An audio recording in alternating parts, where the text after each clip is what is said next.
Right, hey guys, how are we doing? Back under the video from Totally Not Mark.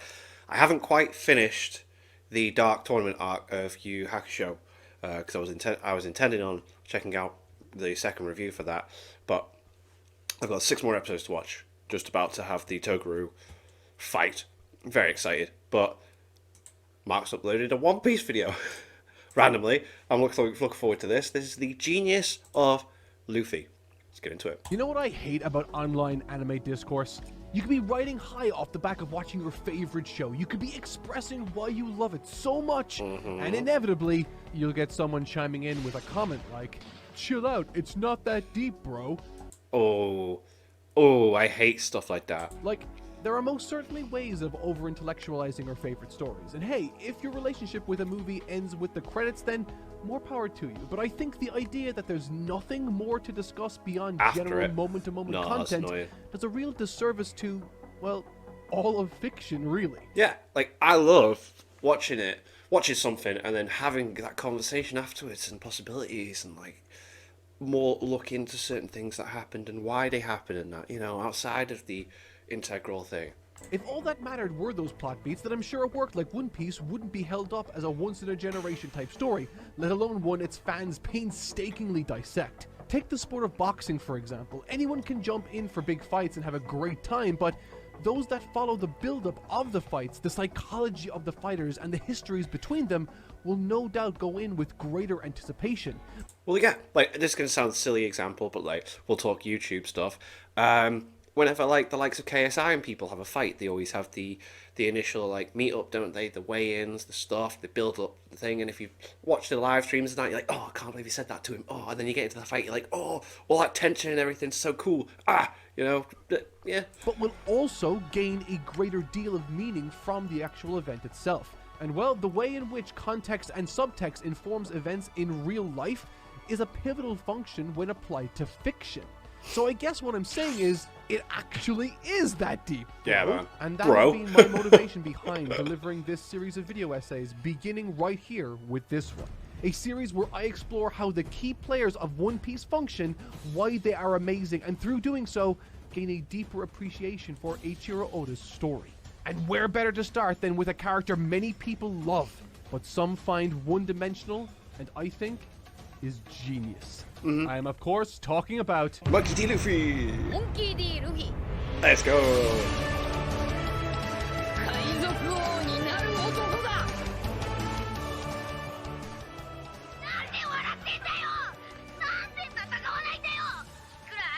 Damn, this is going back. I mean, again, I will put this out there. You guys should know, I'm manga only when it comes to One Piece. I've read up to the end of the Wano arc. Oh, actually, I started the Egghead arc, but I'm waiting for the volumes to come out now, so not long to wait. But yeah, like, wow, this is cool. This is going to be an interesting look. I hope, it's going to...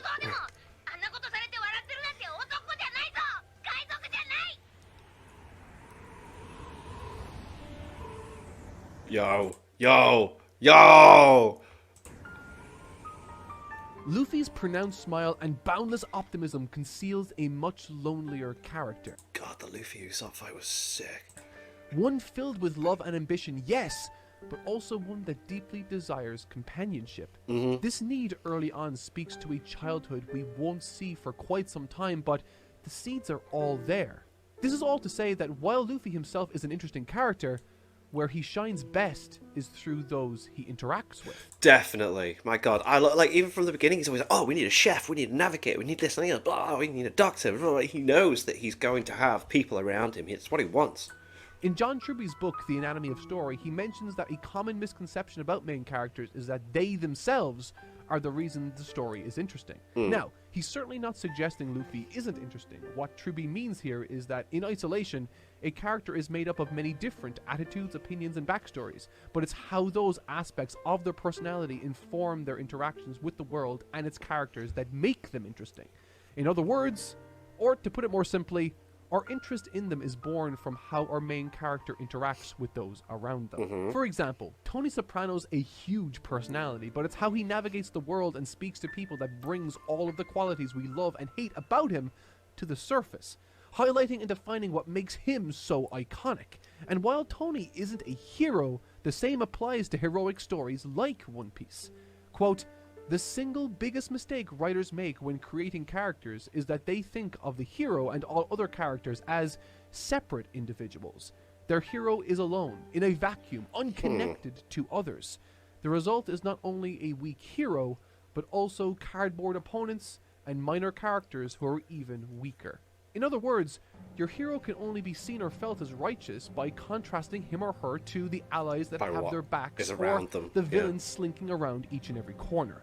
And if we keep that in mind, it becomes apparent that Oda has designed Luffy from the ground up to be a character that necessitates great writing fundamentals. You've no doubt heard this piece of writing advice before. It's everywhere. Show, don't tell. Yes, that's my favourite type of storytelling. It's why I was getting a bit wound up reading the comments section on Crunchyroll on the first episode of Metallic Rouge. I was very, very intrigued by it. Everyone was like, I don't understand what's happening. It's like, they're doing exactly this. They're doing the showing and not telling. They're not spoon-feeding it. While not a hard rule in and of itself, it's certainly a valuable piece of advice to heed. If all your hero does is talk about how great of a person he is, ironically, you'll not only fail to convince your audience of his virtue, but through doing so, you'll unconsciously demonstrate how he's in fact a narcissist. So, to avoid this, Robert McKee says in his book story, quote, "True character can only be expressed through choice in dilemma. How the person chooses to act under pressure is who they are. The greater the pressure, the truer and deeper the choice to character." In other words, if you place your character in a high-pressure situation, the decisions they make in those moments matter far more and mean far more to us reading along than whatever they could try to convince us of by yammering at our faces. It's like real life. Words are cheap, people can lie, and what's genius about Luffy's design is how he engages with the world he inhabits. How he forces those situations chills putting the hat on Nami to take center stage naturally because of who he is.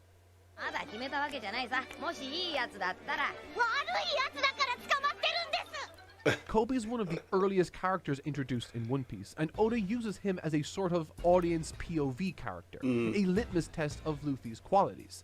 He comes to understand that Luffy is a righteous person the same way we at home do, at least if you're watching the anime.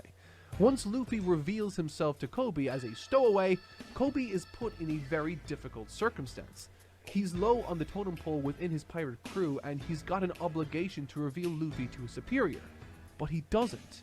Now, this doesn't stop Lady Alvida later on from discovering Luffy, and once she does, she begins verbally disparaging and degrading the young Kobe, who's now visibly terrified after being discovered. And this all takes place in front of Luffy. However, like we will see with practically every single instance Luffy encounters potential new crew members, Luffy doesn't take what others say very seriously. He looks at their actions, and for Kobe, he saw how scared he was, how much he stands to lose by not ratting him out, and has learned his dream. He knows that nothing Lady Alvida bellows can possibly be true about Kobe because Luffy has already seen Kobe respond to a difficult situation by making the choice that was right for him, free from the shackles of his own mental and physical prison. Yeah, he wants to see it for himself. Like again, with when Kobe saying about Zoro, isn't it? It's like I want to see it. I want to see him. You know, he's saying he's a bad person, but I want to see it from my own eyes. Luffy was able to see what and who Kobe truly is. And this is powerful because we at home get to experience that too. We get to appreciate Kobe as a character now, all the more because we too have seen him perform in this high-stakes situation. And this pattern is expanded upon with practically every Straw Hat pirate. For instance, when Kobe, someone who Luffy now trusts, warns him about how dangerous Zoro is, Luffy remains consistent. Words are cheap, he knows Kobe doesn't have first-hand experience, and he knows what others have said about himself and Kobe. Maybe they're wrong too about Zoro. And through this approach, Luffy waits for a moment of character revelation. He waits for Oda to write a scene that demonstrates Zoro's true nature.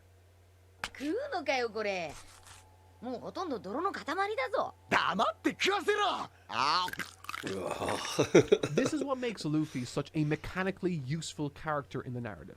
Like the rule of thumb, he demands to be Frankie. shown who people are instead of being told who they are.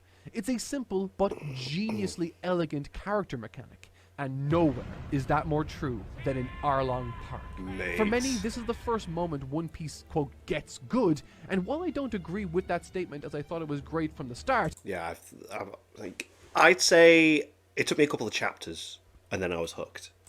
this is the It arc didn't take me up to Arlong Park to be like, this is awesome. where Oda really places this trait of Luffy's front and center for all of us to enjoy, and as a result facilitates one of the most timeless story experiences I've ever had while reading manga. A series of deceptions are made by Nami, who's fooled her whole town into hating her, but not Luffy, who bears witness to another emphatic action from Nami, Yeah, when she stabbing her starts own stabbing that shoulder tattoo, where the yeah, symbol of her oh. enslavement resides. A surface-level observation of Nami would suggest she's part of Arlong's crew, but the actions taken here shows that there's far more to this character both literally and metaphorically. Reinforcing this principle that actions speak more than words do, no matter what anyone on the island says about Nami, no matter what she says to Luffy's face, her actions tell a very different story. A story of a young girl with the weight of the world on her shoulders, now crushing her to her knees. Moving mountains to push away those she loves in order to protect them, and in that moment, and in that emotional crescendo between Luffy and Nami, she cycles through all of her defense mechanisms right before his eyes. She physically throws dust at him, Yeah. verbally berates him, She can't and do lies anything. further. But as soon as she realizes that he knows who she really is, she breaks down in front of him, pleading for help. This same narrative approach can be seen with his recruitment of Usopp, Robin, and a host of others too. I wanna Every live. one of the Straw Hats is a lost toy cast aside in one shape or form, ignoring their dreams for one reason or another. Luffy, despite being a boisterous and upbeat character, demonstrates moments of quiet contemplation and observation as every single one of the Straw Hat Pirates proves themselves either when they think no one is looking or when they are under serious pressure to act. This is taken to an extreme on Whole Cake Island. There are a host of elements to discuss when analyzing yes. the Katakuri fight, and Katakuri. one can certainly point to a number of instances in this conflict where Luffy allows Katakuri to discover more about himself. But it's his hunger strike with Sanji following their mate. bout that left me utterly speechless as a reader.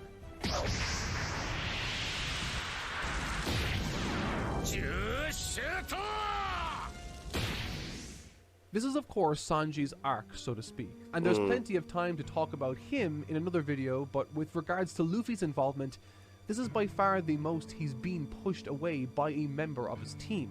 And this push from Sanji is carried out through action.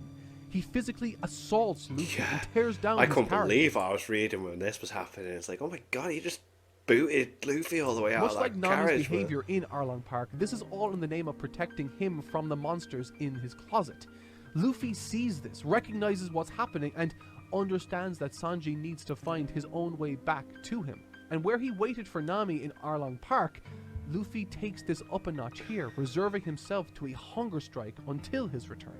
However, while I have explored this quality Luffy brings to the likes of the Straw Hat crew, this altercation with Sanji, as well as his run-in and subsequent conflict with Usopp in Water 7, speaks to another interesting area Oda explores with great results.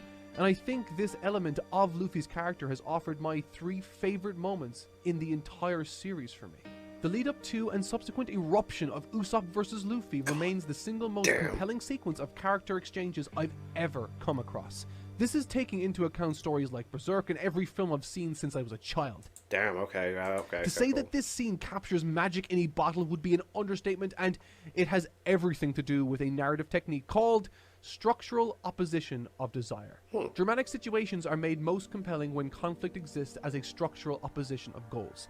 Now, that is some weird word spaghetti, but put simply, it means that if one character gets what they want, the other character can't. Yeah. While it's true that Luffy's goal is to become king of the pirates and to find the One Piece, Oda took the seeds planted in those early chapters and built on them over time. Throughout childhood flashbacks, Luffy's upbeat and ambitious nature is underpinned by abject loneliness. A desire for companionship becomes crystal clear, and it's not hard to see why. His mom is absent, his father has left, Shanks, his hero, has left. He's He was led to disappeared, believe one of his sworn brothers was dead. and the other, like everyone Mate, that was so cool when he came else, back. left him alone to Can't believe I got spoilt by a Funko Pop with that. embark on his own adventure. And so, although that initial naivety may have been resolved in Chapter 1, Luffy embarked on his journey into the East Blue harboring a flaw that would not rear its head until much, much later.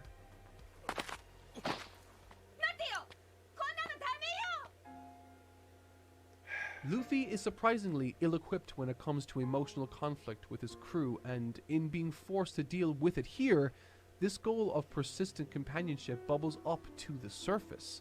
As Usopp lets forth a devastating outburst brought on by insecurity, Luffy is put in a position wholly new to him. Rather than being an observer of tough decision-making like he did with Nami and Zoro, he becomes a participant.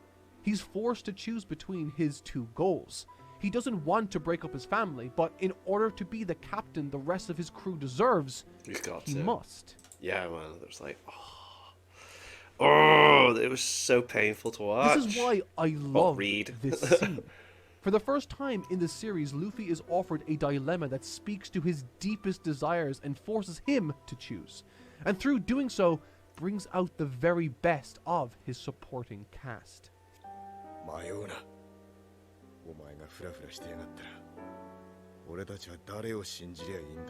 Good, Zoro.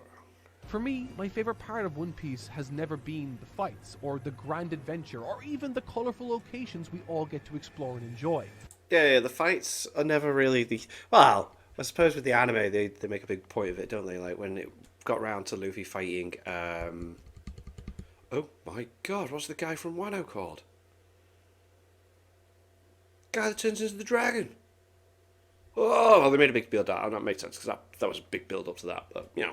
All of those offer a tremendous amount to appreciate, but nothing compares to the dynamic Luffy has with his crew. Within One Piece, the story itself isn't so much the story of Luffy alone, but instead, his relationship with his crew members and the enemies he faces. Think about it, Luffy's ultimate goal is to become the king of the pirates to find the fabled One Piece treasure. He's unabashedly himself, loud, in your face, and will literally move heaven and earth for his friends. In spite of his boisterousness, he feels like a righteous and Kaido. His name was Kaido. Kaido. I remember now. I just had to. I had to. well-intentioned character that deeply cares. Yeah, 'cause he's got Shanks, Big Mom, Kaido. Who's the fourth emperor? Oh no, I'm really embarrassing myself in this video. Who's the fourth emperor? No. Kaido, Big Mom, Shanks, and who's the other fourth emperor? I'm really embarrassed myself on this video now. Big Mom, Kaido, Shanks. It was Whitebeard, weren't it? But yeah. Cares for his friends, but he only feels as righteous as he does because of the characters that don't align with these beliefs within the story. Arlong It was Whitebeard, wasn't it? Oh god. was cruel, vengeful, and dishonest. Crocodile was cruel too, and deeply manipulative. This even extends to the world government, or Emu. These are characters that are totally antithetical to what Luffy has been designed to be. Where Luffy loudly declares his desires and goals, Emu hides and operates in the shadows. Where Luffy will die for his team and carry the lion's share of the burden when necessary, those in power within the world of One Piece not only force others to enact their bidding, but also tear those less powerful than themselves down further. Those are the components that make Luffy stand out, and it works both ways. Those aforementioned villains feel all the more monstrous when put up against Luffy himself. If you plop Luffy into another story, he might still feel like a fun character, but suddenly he's a lot less interesting. This is because the world... it's not his world and his crew that he hangs out with. One Piece has been defined and designed around highlighting all of Luffy's strengths and weaknesses. To this end, his crewmates shine a light on his best qualities and in some instances expose his weaknesses, painful as they are to see. But for me, insight into weakness is far more effective than any highlight of strength. Or to put it another way, great characters are often defined by who they are not and what they cannot do. Oh, mate. Because he's not strong enough yet. I've often spoken about how I love Goku and Luffy in the same breath, but what they offer mechanically and emotionally within the respective stories is vastly different. I think part of Goku's appeal for me is how much emotional space there is between him and most every other character. Heck, even the audience, really. He doesn't look at situations very often the same way many others do. There is an emotional disconnect that creates this almost superhuman presence at times where he acts as this entity descending from on high to save the day through circumstance. He values his friends, their safety and all the rest of it, but that often takes a backseat to his desire to satiate this need for combat. Yeah, gotta fight. A desire that is fight. almost impossible for us to fully rationalize. Whereas Luffy, as made evident numerous times throughout his journey, is specifically driven by his desire to protect his friends, to protect their dreams, to protect their treasure. Through his journey to garner a crew, Luffy, in pursuit of his own treasure, has created this secondary treasure, one I do not think he would give up to achieve his primary goal. When Goku lost Krillin on Namek to Frieza, he snapped into a violent rage. It was no longer about saving his friends or being the strongest he can be. For that instant, it was just rage and vengeance. Yeah, a lot when of anger. Luffy lost his crew in Sabaody, one by one they were taken away from him, and after each and every one was taken, Luffy became more and more desperate and incensed until they were all gone. And what happened then? He collapses just to the breaks ground down. Yeah. with nothing left. Yeah, it's gone. Like, what's the point without the crew? Like, This is a remarkably special moment in this series, and it is such because it's the first time we've seen what Luffy looks like in total despair. Yeah, man. He's like, I'm the captain. I'm meant to protect them, and this guy's just single-handedly got rid of them. I am not strong enough for this right now. Ever a beacon of hope in the series, now there is none. He's lost his crew, he's lost his friends, his family, he's lost his treasure. Each and every time you compare a character to the hero, unconsciously you're forced to distinguish and define the hero in new ways. But what I love about this scene and the arc that precedes it isn't so much what other characters can do for Luffy, but instead what he as a character does to enhance and highlight the supporting cast without any of them being present in the scene. What follows Sabaody is perhaps the single best way Oda could have ever employed this writing principle, and it's all contained in what I think is one of the most critically underrated arcs the series has seen, Amazon Lily. I mean, I liked Amazon Lily. Not a lot of people talk about it. I thought it was quite cool.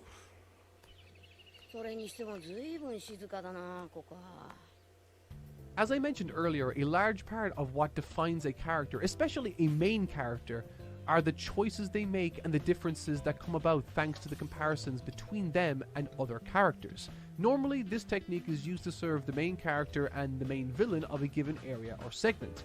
But what makes this segment of Amazon Lily so impressive to me is that without anyone other than Luffy himself, he raises his own stock, the villains of this arc stock, and without anyone else to share the screen or page with, he improves our appreciation and consideration of the Straw Hat Pirates just by existing.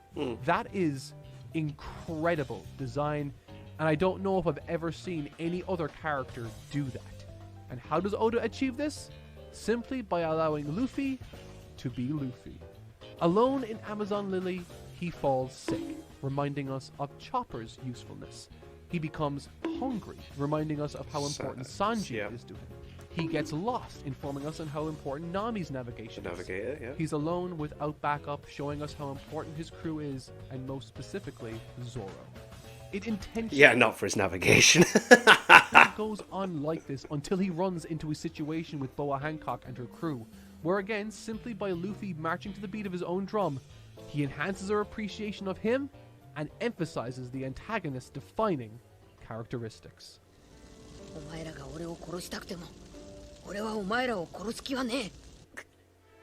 Normally, when I'm reading a story, I can appreciate the writing based on what I see happening, where I see the story going and how I can see the author deciding to get there. But when we arrived at Amazon Lily, I've never been so taken aback and impressed by a shonen story like this. Writers like Eiichiro Oda want us to resonate with their tales on a deep and personal level, to get lost in them and through doing so gain deeper insight into our own feelings and emotions. This is made evident through the countless flashbacks he incorporates and his dedication to establishing each and every character the crew interacts with. Little their role might be, in Oda's One Piece there are no vapid characters.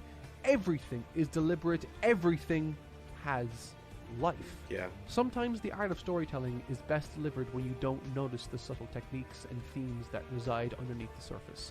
And far be it from me to deny anyone the wonderful experience it must be to get sucked away into a world to enjoy it how you want to. And if all you get from Luffy's character is the amusement of a funny, stretchy rubber man who hits the bad guys hard and loves food, then so be it. There's certainly value in that form of escapism, but it's important to realize that that is not all there is to One Piece. And that's okay. It is precisely why Eiichiro Oda is a once-in-a-lifetime storyteller. In his immersive and colorful world where people can wield the power of supernatural beings, bending elements and people to their will through magic and political influence, when all of that is present in your story, and your most powerful moments can still be a kid placing a hat on a young girl's head, or a moment of utter despair when one falls to his knees, then that is when you know you are dealing with something truly special, something with artistic substance, and in the case of Monkey D. Luffy, an unmistakably genius character. To be continued. Interesting. We're getting more One Piece videos. Cool. If you want to make sure you see my coverage of the other Straw Hat Pirates in this video series, be sure to subscribe and ring the bell icon. Sick. Or if you want to see early cuts of these videos before they're posted to YouTube, you can support us on Patreon. The link is in the description. Once again, thank you all so much for watching, guys, and we will see you in the next video. Awesome. So he's going to do this for other characters. Love that. That's awesome. That's really cool. Okay. But like I said, it'll probably be... I will probably check out...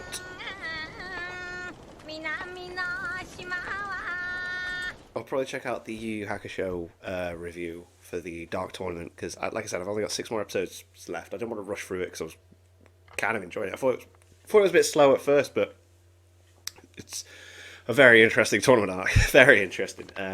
So I'm on the final fight now, so once I've done that, I'll check out Mark's review for part 2, and then obviously I'll finish Yu Yu Hakusho at some point, and then we'll check out that, so then we'll have these One Piece in between. But until then, thank you to my patrons. If you want to have your name at the end of every video I upload, links in the description to the Patreon page. $1 a month is all I ask. Help support the channel. It's great appreciation. Thank you guys very much for that. Thank you all for watching. What do you guys think of that? What do you guys think of this? Click like, subscribe if you haven't already. Leave comments below. Let me know what I should watch and discuss in future videos. I'll see you guys all next time.